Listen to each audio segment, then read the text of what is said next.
Deep in the heart of the desert there are no pathways, only endless waves of dunes that stretch off into the ever-receding horizon. Anyone who has tried to build a stone road through these wastes soon meets with vexation, for the sand soon covers their labors, and the stones are lost to sight.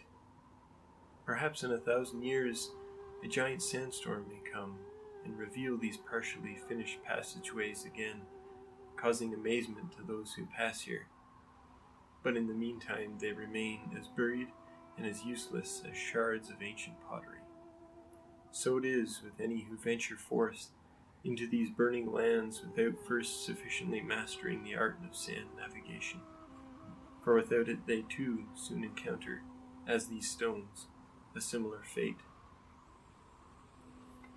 There is one, however, a merchant by trade who has traveled countless times through these remote regions, and with a relative ease when it is considered that he relies neither on traditional maps nor charts, and yet seems to move as instinctively through the mazes of dunes as would a camel that senses water.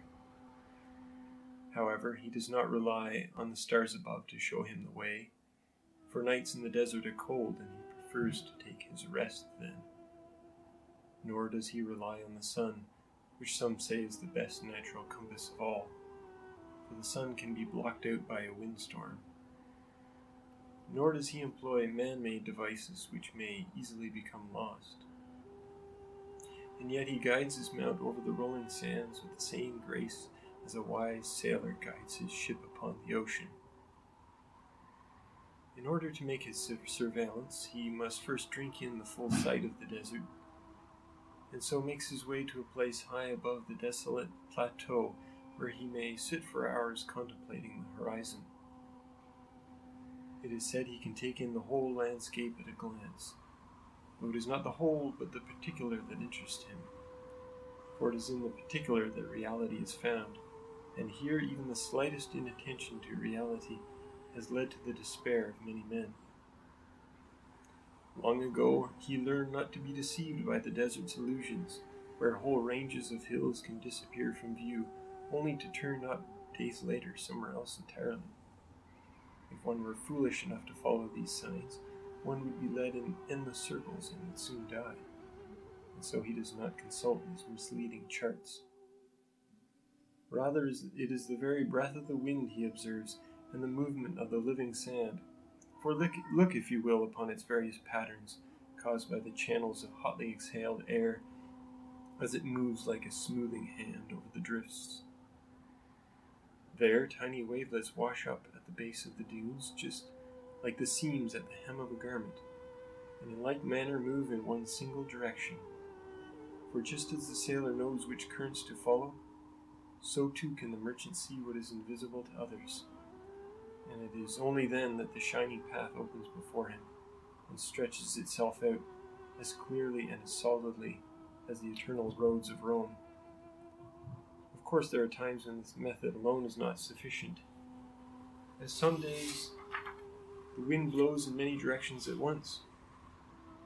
He also knows, for example, that in the southernmost reaches the sand is of a particularly fine quality, while in the western regions it bears a slight reddish tone. Farther east it is of an altogether coarser quality, and is quite easily picked out from all the rest. That of the northern is the most distinct of them all, and it does not have any unusual qualities, but in its overall effect appears something like a large rippling blanket that covers the ancient seabed floor. However, it is his eyes and his eyes alone that can spot these nuances, and his sensitive fingers that can weigh the sand as accurately as a scale when he lets it run through his fingers. But these arts of orientation remain, in a general sense, known only to a few, or someone who is unaware of them, to try to follow him into the deep desert in order to rob him of his provisions and his merchandise and his gold. They would soon find themselves lost alone in a never-ending labyrinth from which there was no escape. All glory goes to Allah, and may His name be praised forever, for it is He alone who is the maker of all things on the earth, both seen and unseen. He alone who has laid out a shining path for us to follow.